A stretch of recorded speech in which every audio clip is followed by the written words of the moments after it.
Iniciar grabación. Estamos grabando, ¿se lo ve ahí? Bueno. Buenas tardes entonces a todos. Vamos a ver si esto lo tenemos en buena forma. Fíjense ustedes que acá tenemos, donde habíamos quedado el otro día,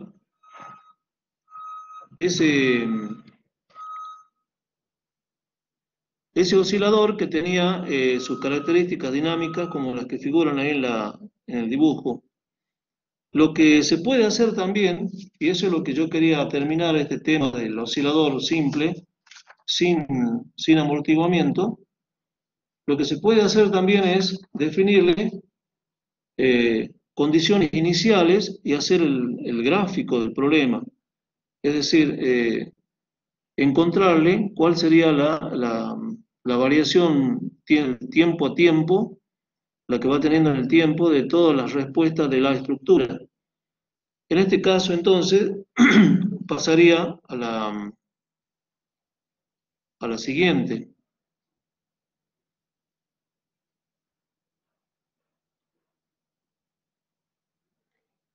Se va a hacer un poco lento, pero no se olviden que también estamos aprendiendo, no estoy,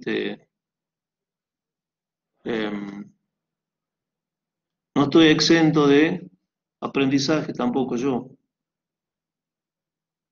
Eh,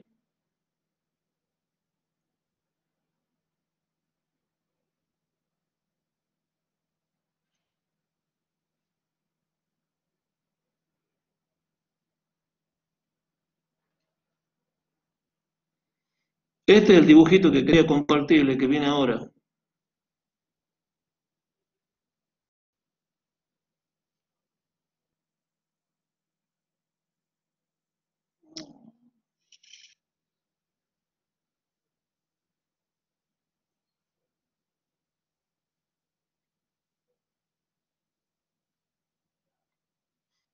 Fíjense ustedes que si suponemos condiciones iniciales, simplemente reemplazando los valores de las condiciones iniciales, tenemos lo que se llamaría la ecuación general de la solución. Esta sería la solución expresada tiempo a tiempo como una función de todos los elementos que estuvieron participando, que ustedes ya conocen, que serían la frecuencia angular propia del sistema y los parámetros de valores iniciales de desplazamiento y velocidad. Acá tenemos también, fíjense ustedes, no se olviden que cuando trabajan con estas expresiones para poder dibujarlas, tenemos que recordar que están en unidades de radianes, ¿no? Acá tenemos centímetros, esta que está señalado por el cursor, centímetros, y todas las demás medidas angulares, acá, la tenemos en radianes. Radianes sobre segundo, acá para multiplicar por el tiempo directamente. Obviamente, al ser un oscilador que está en condiciones de sin amortiguamiento, la función que la define, la variación que la define, es del tipo seno-coseno, y es la que figura ahí en el dibujito. ¿Qué podemos hacer con esto? ¿Qué es lo que podemos hacer con esto una vez que hemos encontrado la función que me expresa la respuesta de la estructura respecto al tiempo? ¿Se escucha un tut, tut, tut? ¿Se escucha o no? Sí, se escucha. Lamentablemente está trabajando la máquina, estoy en la facultad y está dándole duro la máquina acá a mis espaldas. Así que bueno, es lo que hay. Bueno, una vez que tenemos entonces la función que expresa la respuesta de la estructura en función del tiempo, ¿qué es lo que podemos hacer con esto? Podemos ir a cualquiera de las expresiones que teníamos anteriormente, es decir, la de la fuerza de inercia, por ejemplo, y la de la fuerza del resorte, y verificar cuál es su valor. Punto a punto tiene que mantenerse el equilibrio en esa expresión inicial. es decir, en la primera que teníamos en este oscilador. Entonces, ¿qué es lo que lograríamos cuando tenemos todas las... Me refiero a esta de acá.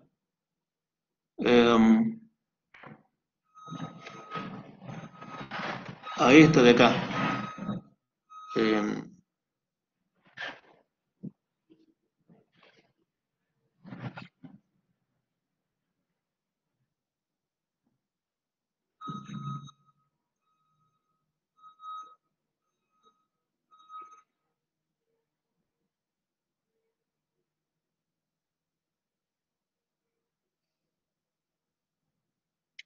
Fíjense ustedes que acá, acá tenemos la expresión de la fuerza en función de las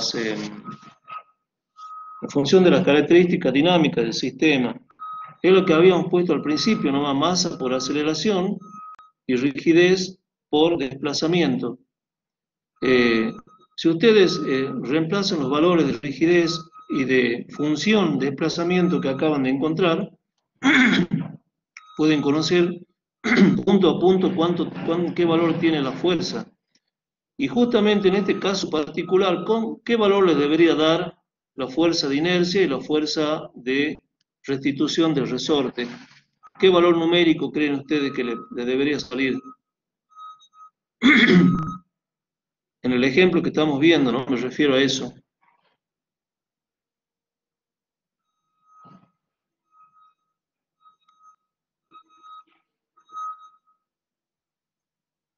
¿Cuánto me debería dar en números el valor de la fuerza esa?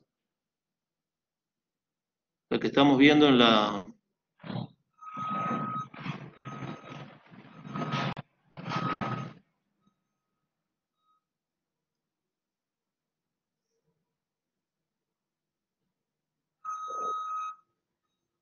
Estamos en la hoja 1, ¿no, ingeniero?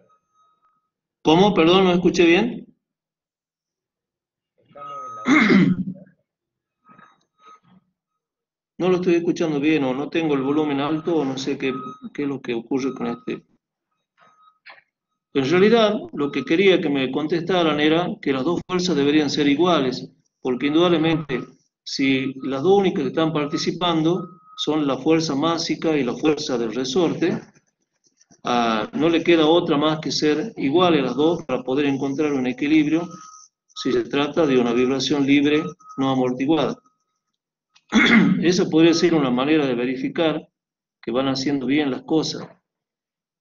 Es decir, tomar esta función que tengo acá en la parte del medio y aplicarle el K, la rigidez que habíamos encontrado para el problema.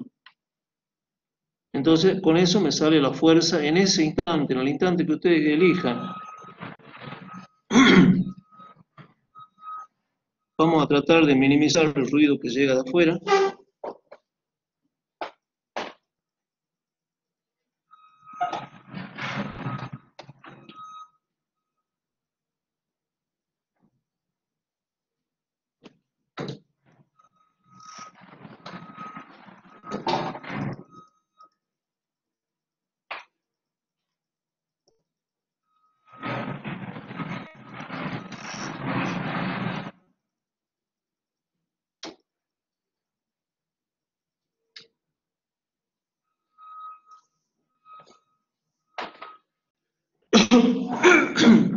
Muy bien, entonces, esa es la idea que quería presentarles a ustedes, que esto también tiene una parte gráfica que indudablemente puede aparecer incluso en las actividades y que representa ni más ni menos que la evolución en el tiempo de las respuestas a la estructura. Este es un caso muy sencillo, por supuesto, pero tenemos también la otra parte, la cual ya viene amortiguado, que tiene toda la complejidad que requiere el caso estructural.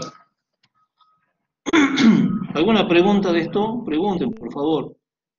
No lo estoy escuchando muy bien, pero bueno, no sé si es un error mío o algo así, debe ser.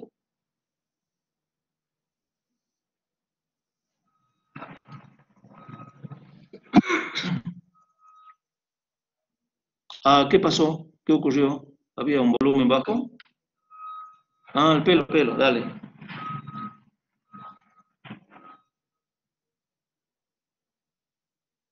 Bueno, la clase de hoy concretamente trata de las oscilaciones que ahora están sometidas a un amortiguamiento, como por ejemplo la que figura acá en el gráfico que se está cargando en este instante.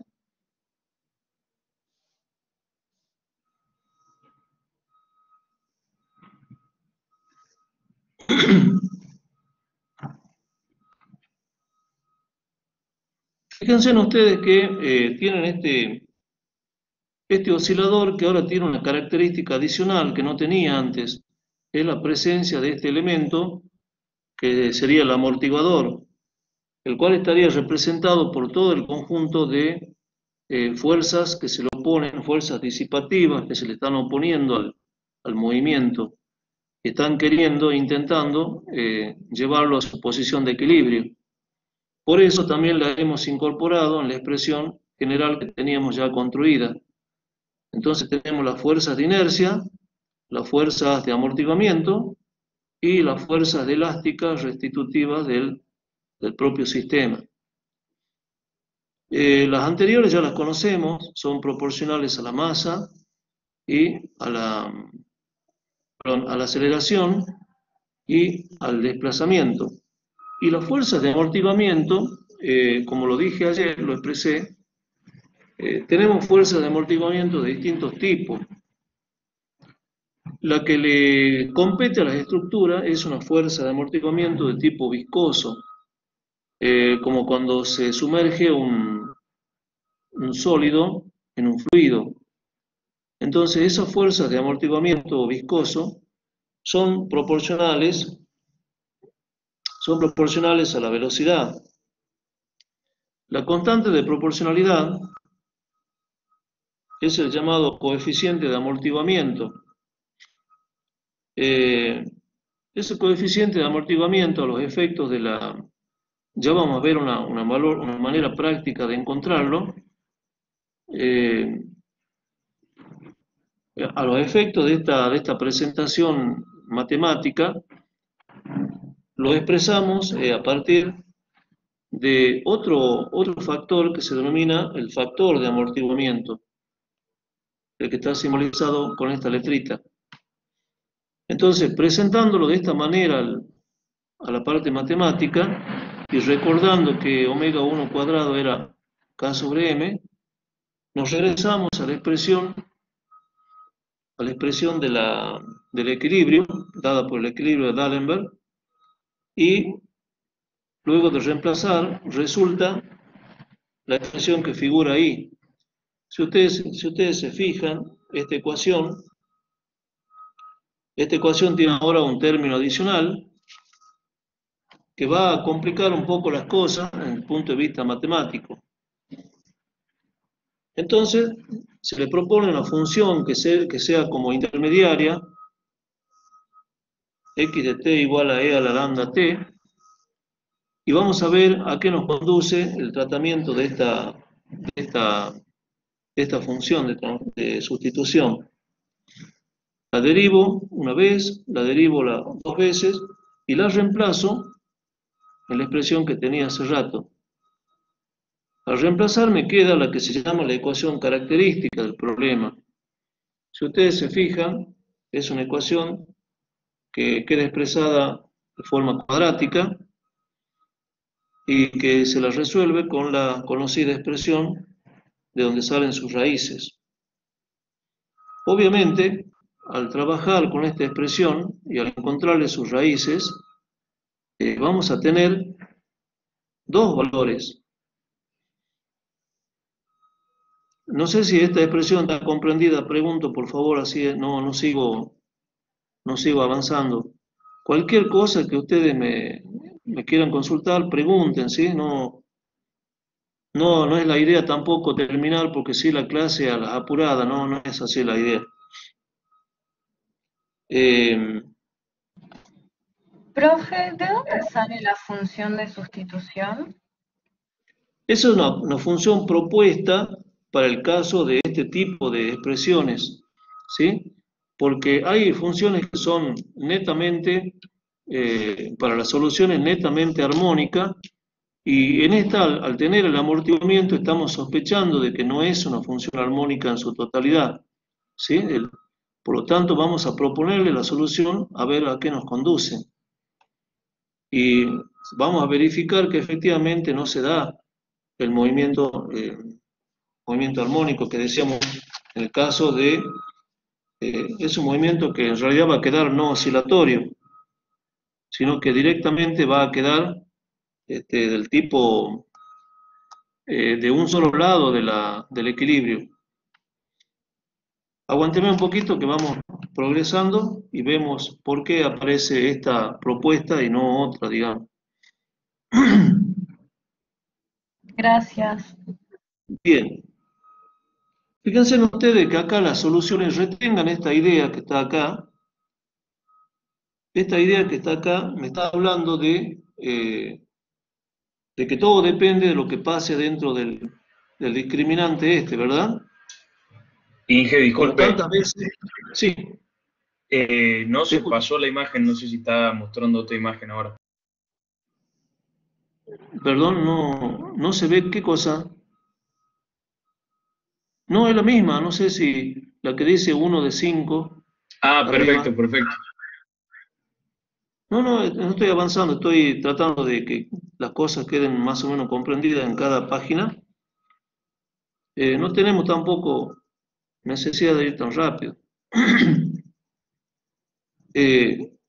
Fíjense que acá obviamente depende todo del discriminante, como tantas veces ha ocurrido en las ecuaciones que ustedes han manejado en su carrera. Fíjense que hay, de acuerdo a ese valor de discriminante, igual a 0, mayor que 0, menor que 0,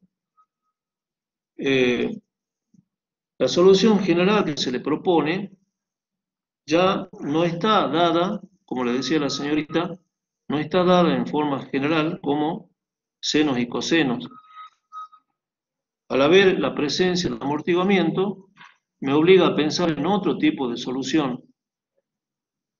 Se presenta esta solución que está a la derecha abajo. O sea, los resultados del discriminante los vamos a trabajar en estas soluciones. ¿Qué va a pasar si se da un caso, el otro caso y el último caso? Ahora lo vemos.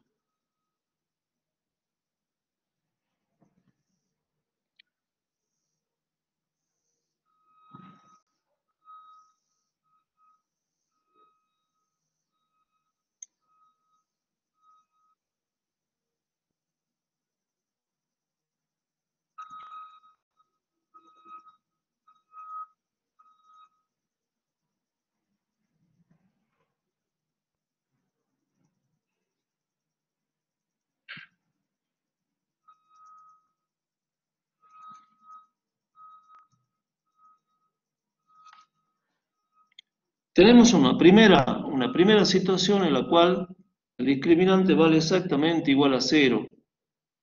En ese caso, ese factor de amortiguamiento al cual hacíamos referencia vale 1.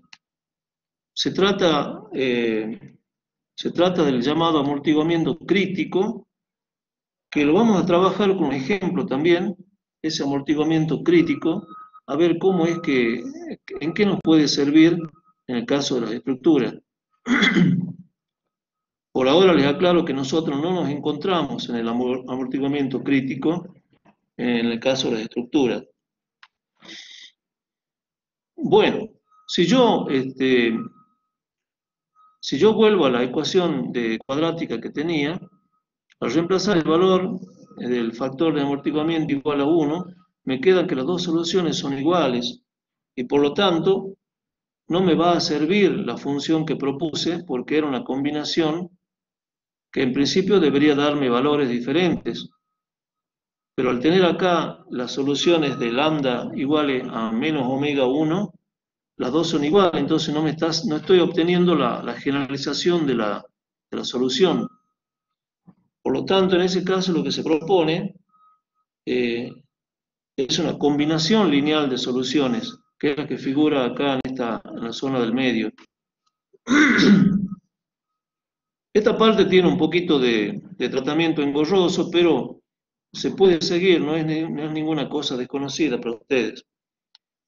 Fíjense en que siendo lambda igual a menos omega 1, me va a resultar esta partecita de acá, la respuesta, la función de la respuesta de la estructura, que es expresada en términos que después, derivada una vez, tengo la expresión de la velocidad. En esas dos, en la original de acá, en la de desplazamiento, y en la expresión de la velocidad, yo puedo establecer las condiciones iniciales para encontrar estas constantes A y B que figuran acá. ¿Cuáles son esas condiciones iniciales? En principio, las condiciones iniciales yo no las conozco, pero puedo suponer de que tengo un desplazamiento inicial, que lo llamo x0, y tengo una velocidad inicial del problema, que tengo x.0.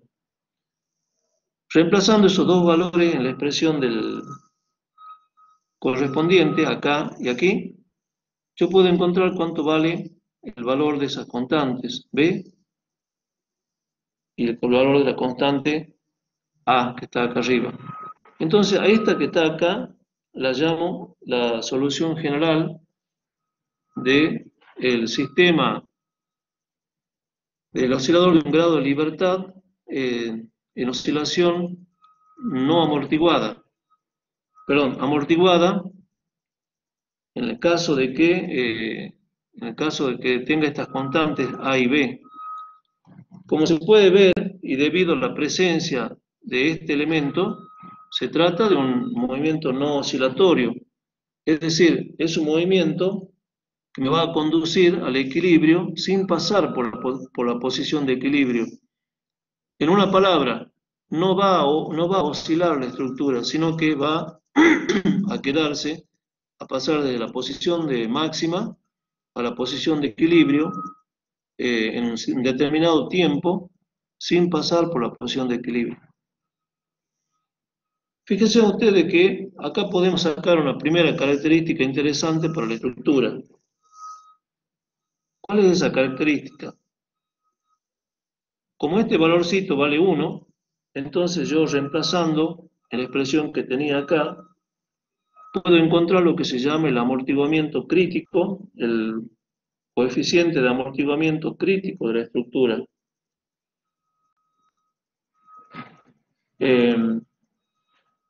Ese coeficiente de amortiguamiento crítico se lo puede expresar directamente entonces, ya de entrada nomás, en función de las características originales del problema. Fíjense ustedes cómo va conduciéndose, como ese valor, el factor vale 1, entonces a ese le llamamos el amortiguamiento crítico, es el que más rápidamente nos conduce a la posición de equilibrio. Pero obviamente sin oscilar, eso es lo que lo diferencia de los movimientos que veníamos trabajando. En las estructuras nosotros tenemos este tipo de movimiento o no. No, ¿se nos presenta o no se nos presenta? ¿Qué dicen ustedes? ¿Cuál es su opinión?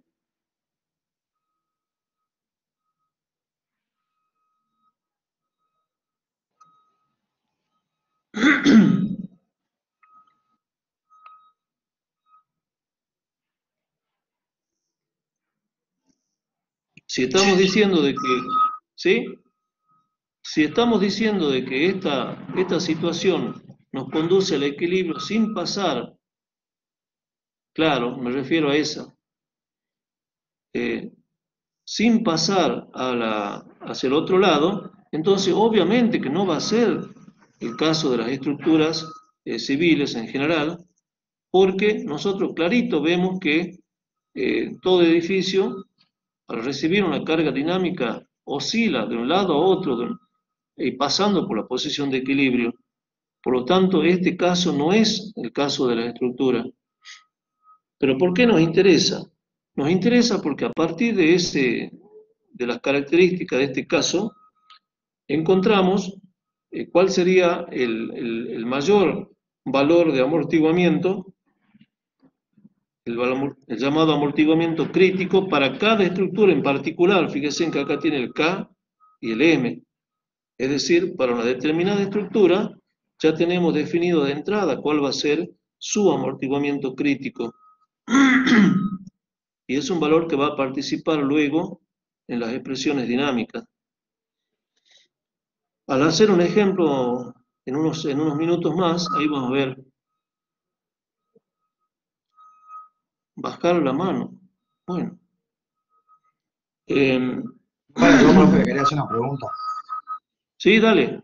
O sea, en este caso, cuando es movimiento no oscilatorio por un amortiguamiento crítico, quiere decir que la estructura, al recibir una excitación, vibra hacia uno de los dos lados y vuelve a su estado natural sin hacer ningún ciclo, digamos. Así es. No hace ninguna oscilación en realidad. Usted lo ha movilizado hacia uno de los costados a través de una solicitación dinámica y entonces la estructura regresa debido al amortiguamiento y se queda quietita en la posición de equilibrio cuando le llega el momento. No pasa hacia hacia el otro costado, diríamos, de la oscilación. Obviamente, no hay ninguna estructura de las nuestras, que sean edificios típicos, por ejemplo, que le ocurra eso. Nosotros, en el caso de un temblor, por ejemplo, lo vemos moverse de un lado para otro al pobre edificio. Es decir, que obviamente no es el caso nuestro. Pero repito,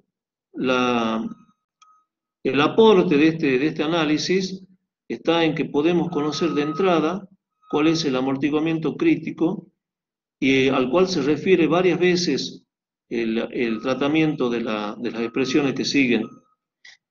A cada rato hace referencia al amortiguamiento crítico y entonces me conviene conocerlo de entrada. Acá tiene una expresión para conocerlo de entrada para mi estructura en particular. No pierdan de vista también cuáles son las unidades en las cuales se maneja este coeficiente de amortiguamiento, ¿no? Muy bien.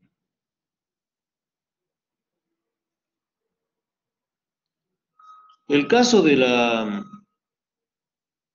el caso en el cual el factor de amortiguamiento tenga tal valor que el discriminante sea mayor que 0, va a conducir, obviamente, y como se conoce ya, hacia dos soluciones reales y distintas.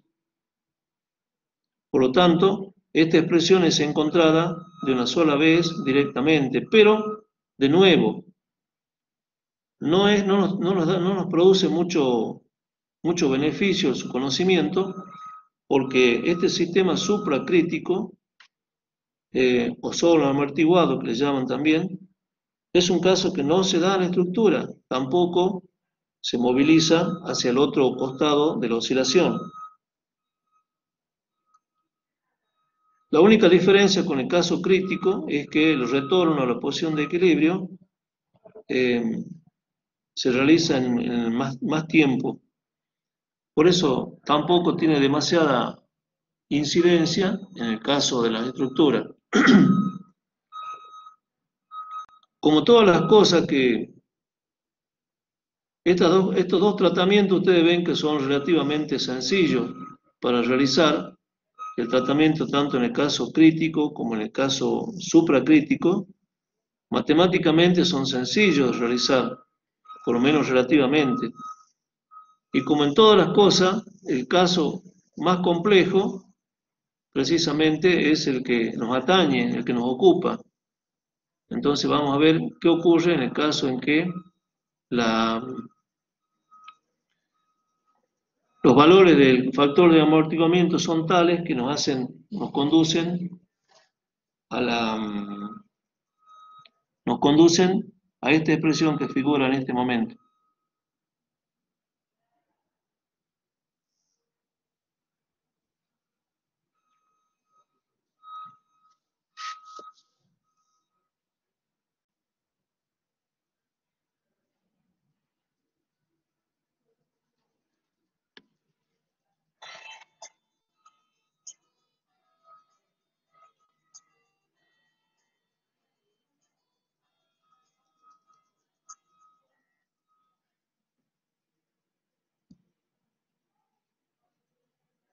Ahí está entonces el caso en el cual el discriminante tiene el valor menor que 0.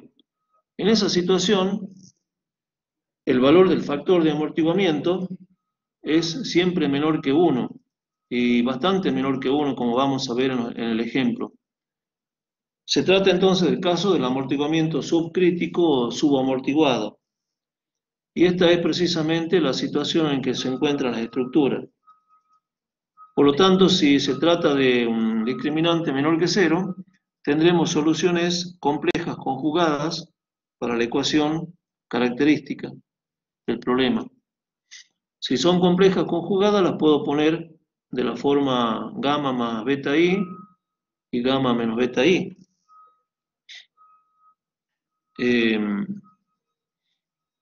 Fíjense ustedes que al reemplazar los valores en la expresión que teníamos originalmente para la propuesta, nos quedaría que lambda 1, 2 resulta menos omega 1 por el factor de amortiguamiento más o menos 1 menos el factor de amortiguamiento al cuadrado por i.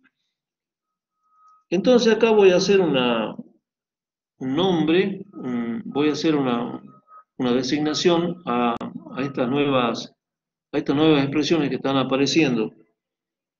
Por ejemplo, al valor que figura como omega 1 por la raíz cuadrada de 1 menos el factor de amortiguamiento al cuadrado, lo voy a llamar frecuencia angular amortiguada, y esta es propia del sistema.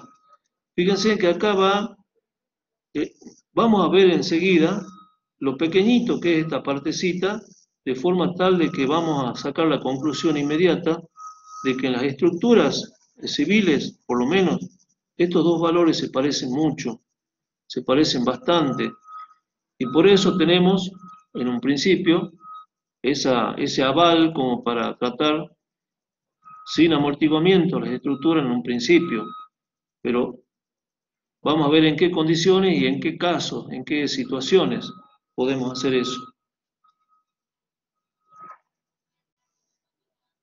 Si me permiten un minutito, por favor, me están llamando.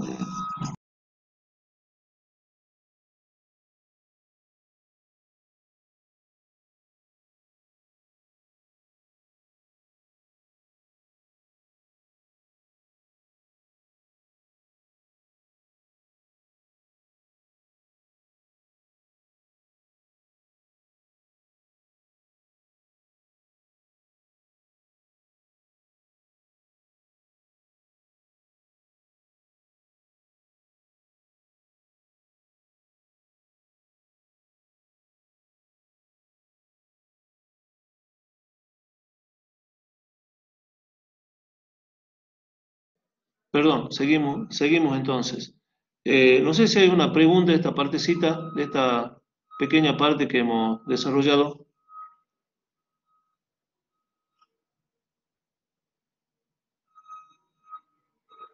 ¿Alguna preguntita? Es todo un tratamiento matemático por ahora, pero ya estamos viendo implicancias en la parte de la estructura. Son cosas que después se van... Matemáticamente el tratamiento aparenta ser lo que ustedes ya conocían, pero fíjense que después van particularizándose para la parte de las estructuras. Bueno, entonces reemplazando la expresión general, resulta ser este tratamiento que tiene como habíamos designado acá arriba, las dos soluciones, lambda 1 y lambda 2. Al tener esta característica con la letra i, o sea, de la característica del complejo, esto se puede desarrollar también como senos y cosenos, siempre con, recordemos, el número i que representa la unidad imaginaria, ¿no? Al trabajar un poco con estas expresiones, las vamos acomodando de acuerdo para que nos queden para que nos queden las características reducidas a expresiones mínimas. Y es así que se va quedando con esta expresión final que queda acá en esta partecita del tratamiento. Bien, acá se ha expresado la respuesta de la estructura. Fíjense, clarito se ve, hay una partecita que es oscilatoria y hay una partecita que me está dando la característica de no oscilación. Por lo tanto, la composición de las dos funciones estas me conduce a la respuesta total. Al ponerle condiciones de borde a este problema, lo único que conseguimos es definir o precisar cuáles son las constantes C y el ángulo de desfasaje φ. Como habíamos visto ya una vez en el caso de la forzante armónica. Bien, esto es un tratamiento matemático, simplemente realizar la derivación de las expresiones y reemplazar el valor de las condiciones iniciales del problema. Dijimos que en principio tenemos desplazamiento inicial y tenemos velocidad inicial. Una vez que uno resuelve estas expresiones, lo que le queda es, son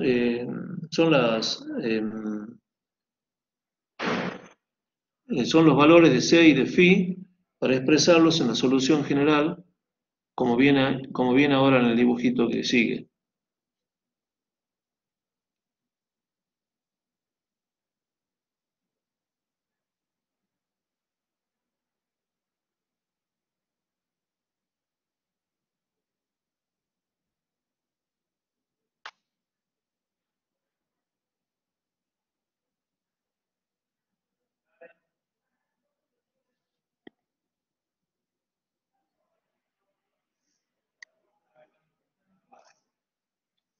Bien, acá están entonces C y φ. ¿Se los ve bien a C y φ? No la veo muy clara a la fotografía. ¿Se ve bien el valor o no lo veo bien? Yo no sé, ustedes fíjense. Sí, está muy borroso. ¿Está un poco borroso? Sí, se ve borroso. Sí, se entiende, Jorge.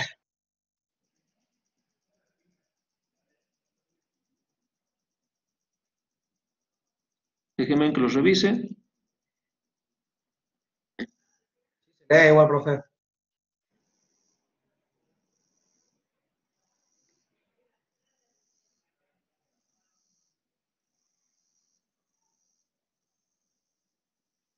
De todas formas, cuando lo vaya a enviar, lo voy a mejorar para que quede prolijo. Así no queda de esa forma tan borroso. Fíjense ustedes que acá tienen el C y el φ, que nos permite reemplazarlo en la expresión general, y esta que está acá abajo, esta larga expresión, es la que caracteriza a la respuesta del oscilador sometido a vibraciones del tipo amortiguada también. Se trata de un movimiento que no es, como dije, totalmente oscilatorio, sino que, como ustedes ven, es un movimiento oscilatorio, pero al fin y al cabo va disminuyendo de las amplitudes de esa oscilación, lo cual es lo correcto, porque es lo que queremos conseguir cuando se trata de buscar el equilibrio. Bueno, lo que sí ocurre en cada ciclo permanentemente, son iguales los ciclos que van pasando, las oscilaciones. Pero fíjense acá cómo queda expresado ese periodo amortiguado. El periodo amortiguado queda expresado en función de la frecuencia natural, frecuencia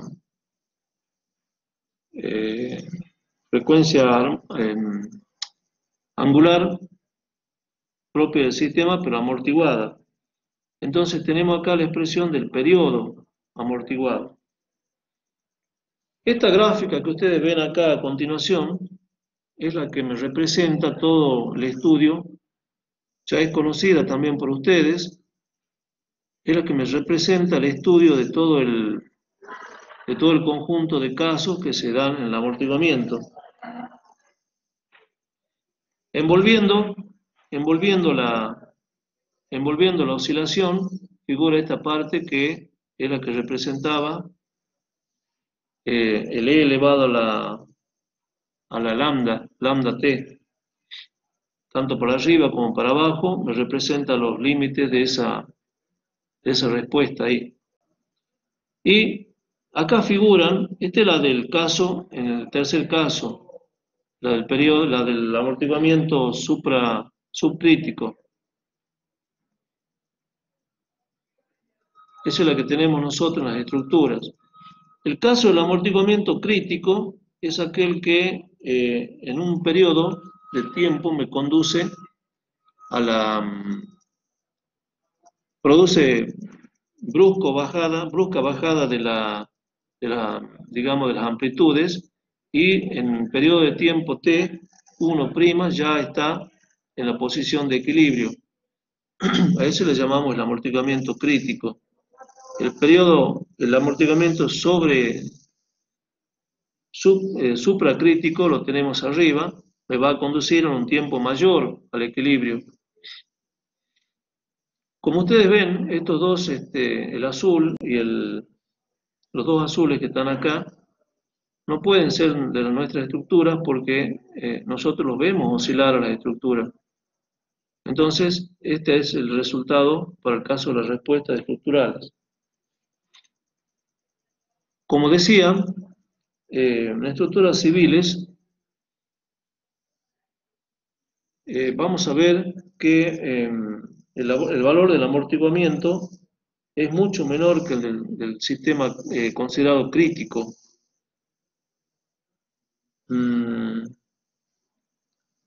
Se encuentra entre el 2 y el 2 y el 20%. De hecho, en el hormigón armado tenemos amortiguamientos, factores de amortiguamiento de 5%, 7%, como decir, un valor exagerado ya, pero 5% suele ser un valor que es, digamos, típico. Y en base a esos factores de amortiguamiento es que se construyen también los distintos ábacos que están presentes en la normativa.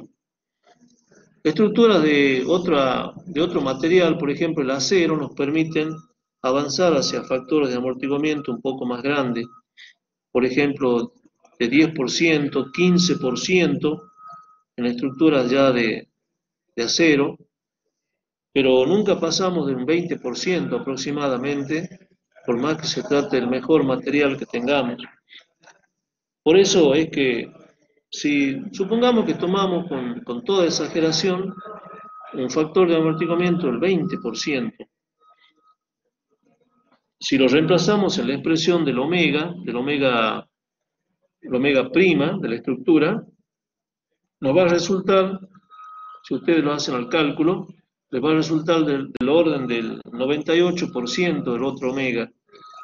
Es decir, como les había comentado al principio, son bastante parecidos los dos omegas. Por lo tanto, eso nos autoriza a decir que el comportamiento de la estructura amortiguada se parece bastante en la respuesta al comportamiento de la estructura cuando no tiene amortiguamiento. Ahora, acá hay un valorcito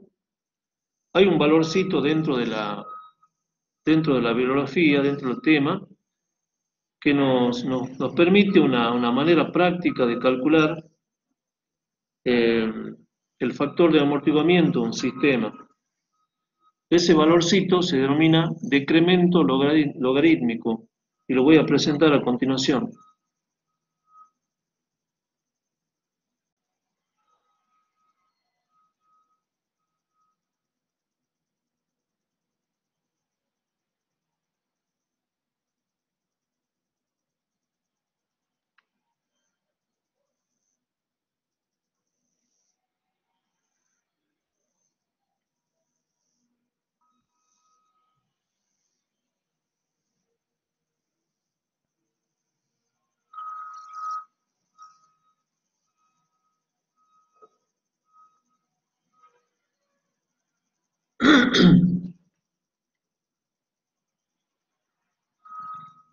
Acá tenemos el decremento logarítmico.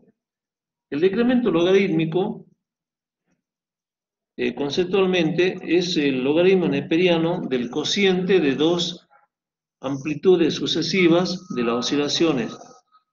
Si ustedes retienen el caso de la anterior foto, el decremento logarítmico sería el logaritmo neperiano de la amplitud, una amplitud cualquiera que ustedes elijan, y la amplitud siguiente que esté a un periodo de distancia, digamos, la próxima amplitud a la que se encuentre de un periodo de distancia, que obviamente va a ser menor. Es menor porque estamos en el caso de una oscilación que se va atenuando. Entonces acá tenemos una de las amplitudes elegida como referencia y la siguiente a un periodo de distancia. Entonces, ese cociente se le extrae el logaritmo neperiano y al resultado se lo denomina decremento logarítmico. Ese decremento logarítmico se puede expresar en función de los parámetros dinámicos de la estructura, considerando, tomando como cociente las dos respuestas general, vamos a encontrar esta expresión para el decremento logarítmico, la que está en función del factor de amortiguamiento. Y por lo tanto, de ahí se puede encontrar una manera práctica de establecer el factor de amortiguamiento de una estructura conocida su decremento logarítmico que ha sido hallado experimentalmente. Es decir, ponemos a oscilar la estructura o un modelo de esa estructura, ¿verdad? Y si está instrumentalizada, le podemos conocer, a través de los programas de computación, le podemos conocer cuáles son sus amplitudes, dos amplitudes sucesivas. Sacando ese valor encontramos el delta, que participa acá en la expresión.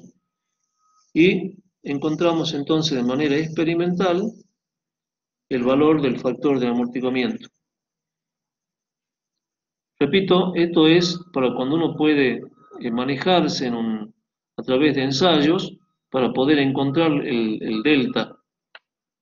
Si podemos encontrar el delta a partir de ensayo, podemos encontrar el factor de amortiguamiento de la estructura que estemos ensayando.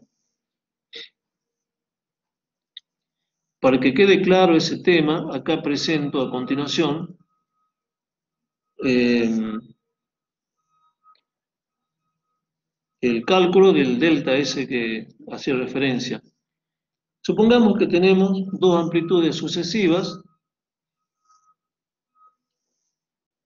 que tienen una relación de 1 a 0,85. Obviamente, siempre la que está dividiendo es menor porque estamos hablando de que se va achicando, se va haciendo menor el tamaño de esa oscilación. Entonces, el decremento logarítmico sería el logaritmo neperiano de 1 dividido 0,85, y este valor yo lo voy a llevar a la expresión de arriba para encontrar el valor del factor de amortiguamiento. En este caso, al reemplazar los valores, me da un valor de amortiguamiento del 2,6%. Es un valor pequeño, pero no es descabellado en las estructuras que tenemos nosotros. Es un valor bastante que aparece con frecuencia. Bien. Entonces, si yo conozco el factor de amortiguamiento, como conozco la expresión general que me brindaba el sistema, digamos, el coeficiente de amortiguamiento crítico, puedo conocer cuál es el verdadero factor, el coeficiente con el cual estoy trabajando en mi estructura. Es decir, los pasos serían los siguientes: conocer cuánto vale el coeficiente de amortiguamiento de la estructura a través de la expresión que teníamos referida a la número, esa era la expresión que estaba en la partecita al comienzo. Al comienzo lo habíamos definido, ¿verdad? Al factor en la hoja número 2, 2 de 5. En esa hoja tenemos nosotros el coeficiente de amortiguamiento.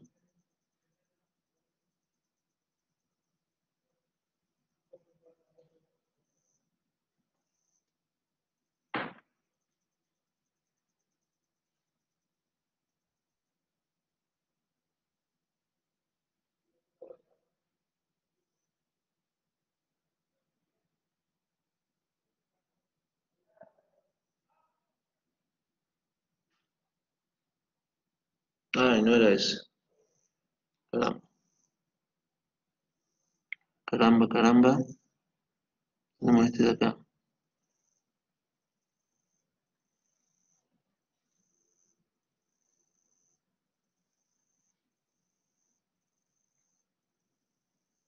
Este de acá tiene que ser.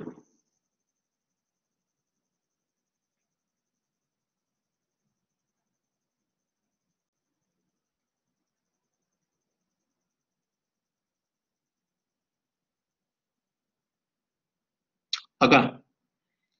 Este que está acá es lo que nosotros habíamos llamado como el coeficiente de amortiguamiento crítico, y decíamos que lo sacábamos de una vez por todas, conocidas las características iniciales, las características dinámicas iniciales de la estructura.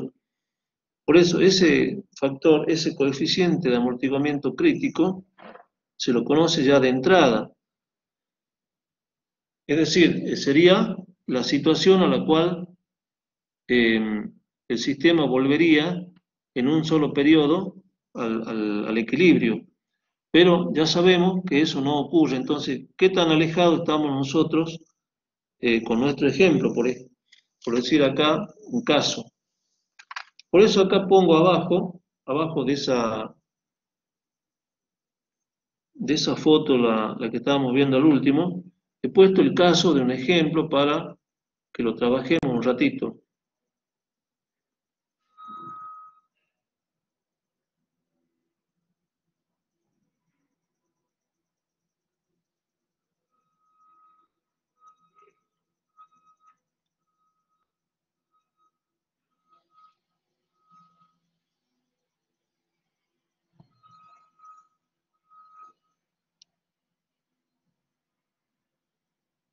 Bien.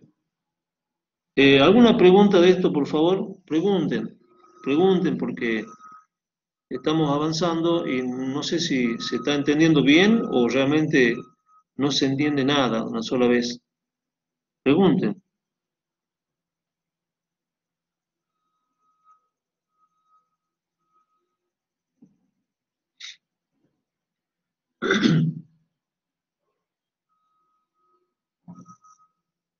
Bien, avanzamos entonces. En este ejemplo que está acá preparado, fíjense ustedes que vamos a calcular el valor del coeficiente de amortiguamiento de esta pequeña estructura que está dibujada. ¿Cómo lo encaramos? ¿Cómo lo hacemos para la oscilación libre amortiguada? En el caso de que tengamos que trabajarlo así. Este pequeño pórtico tiene las dimensiones de las vigas, las dimensiones de las columnas, tiene una carga completa que vale 6.000 kilos y las características geométricas de la altura al eje medio de la pieza, con lo cual vamos a ver cómo es el procedimiento para calcular el coeficiente de amortiguamiento. Todo esto lo vamos a hacer suponiendo de que se nos presentó, porque no lo tenemos como dato, se nos presentó la misma característica del factor de amortiguamiento de la otra estructura, de este ejemplo que había presentado acá. En todo caso hay que calcularlo, evaluarlo experimentalmente para tenerlo, para calcular el coeficiente de amortiguamiento. Bueno, pero yo necesito, como dije, las características iniciales del dinámicas del problema, que son la rigidez y la masa. Acá tengo columnas que las puedo suponer de acuerdo al tamaño, a la inercia que tiene esta viga, la puedo suponer como empotrada y empotrada. Por lo tanto, la rigidez la puedo expresar, como decíamos, en ese método simplificado, como 12E por I sobre H cubo. Reemplazando los valores y asignándole un módulo de elasticidad típico del hormigón, 275.000, llegamos a un valor de rigidez de 5.500 kilos por centímetro. ¿Qué habíamos dicho nosotros que era la rigidez? ¿Cómo la habíamos conceptualizado? La oposición a deformarse. La oposición a la deformación. ¿Alguna otra definición que le haya recordado? La cantidad de fuerza necesaria para que se desplace 1 centímetro. Perfecto. Perfecto eso. Estoy viendo acá al costado la lista de jóvenes que están presentes y veo a Bobari, la estoy viendo. Qué gusto verla, Bobari. No sé si ha vuelto a cursar. No sé si me estará escuchando en este momento.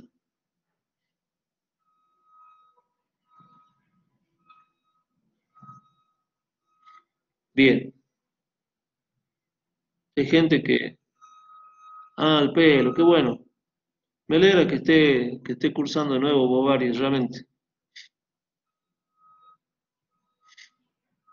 Bien. Fíjense ustedes que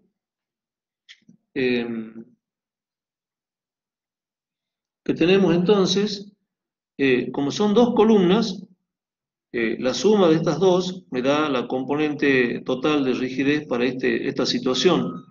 Habida cuenta de que la viga no me va a proporcionar porque tiene una rigidez enorme en el sentido del movimiento que estamos suponiendo que es horizontal. Bueno, 4.400 por 2, 8.800 kilos por centímetro.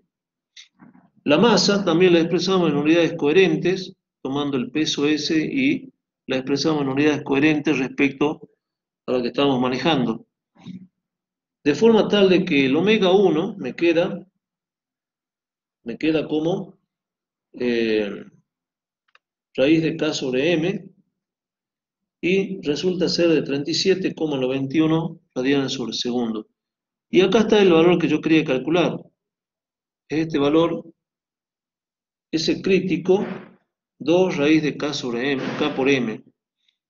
Fíjense en ustedes, como nosotros tenemos precisado, este es el valor que encontramos, cerca de 464 kilosegundos centímetros. Pero como habíamos dicho de que nuestro factor de amortiguamiento lo establecíamos también como en el ejemplo anterior, 2,6%, en realidad el amortiguamiento de mi estructura es bastante más pequeño que este valor, que sería el crítico de la propia estructura. En realidad nuestro valor es de 12 kilosegundos centímetros. Bueno, acá tenemos entonces algunos manejos numéricos para estas fórmulas que son todas expresiones matemáticas ya trabajadas alguna vez por ustedes.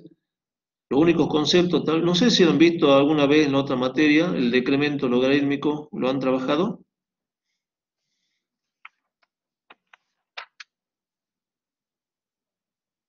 No sé, se supone que todo el tratamiento entero lo han visto, ¿no? O sea, de las oscilaciones. Nos llegan noticias de que sí, es verdad que están... En la UNSA parece que se lo vio. Oscilaciones sí, dice Crivelli. Ahora, el decremento logarítmico, fíjense en que es uno de los conceptos que ya va ajustándose más bien a un uso estructural.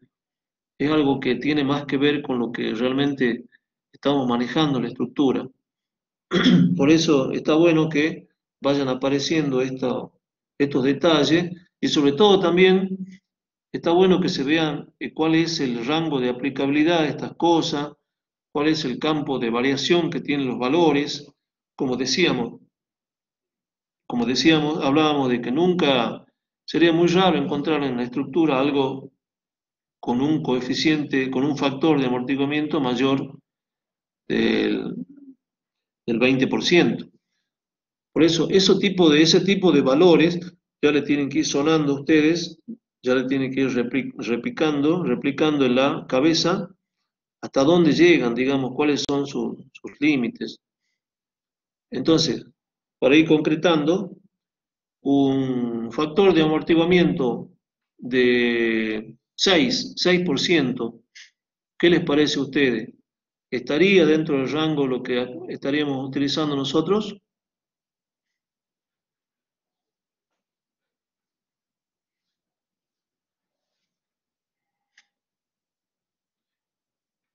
Y sí, hemos dicho de que sí, realmente podemos llegar a un valor como eso, aunque se está poniendo elevado en ese caso para el típico del hormigón.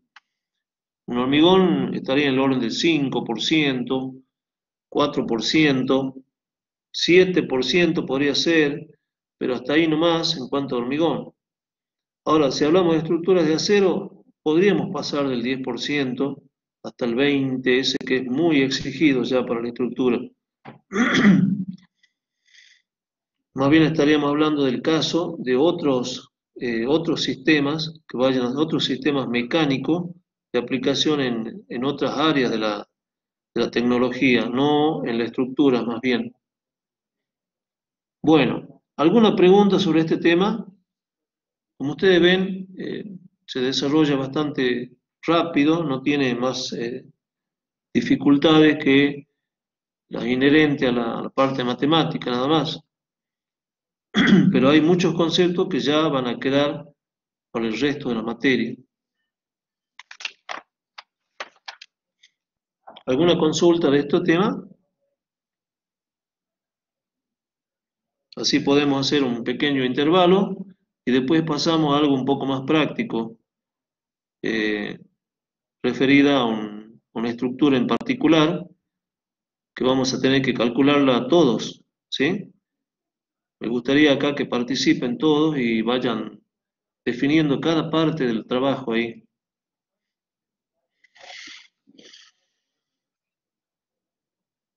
Buenísimo. Entonces hagamos un pequeño intervalito de 15 minutos, ¿puede ser? Un pequeño intervalito de 15 minutos y después provéanse de material como para hacer cálculos, ¿sí? Lo vamos a necesitar enseguida. Nos vemos enseguida entonces.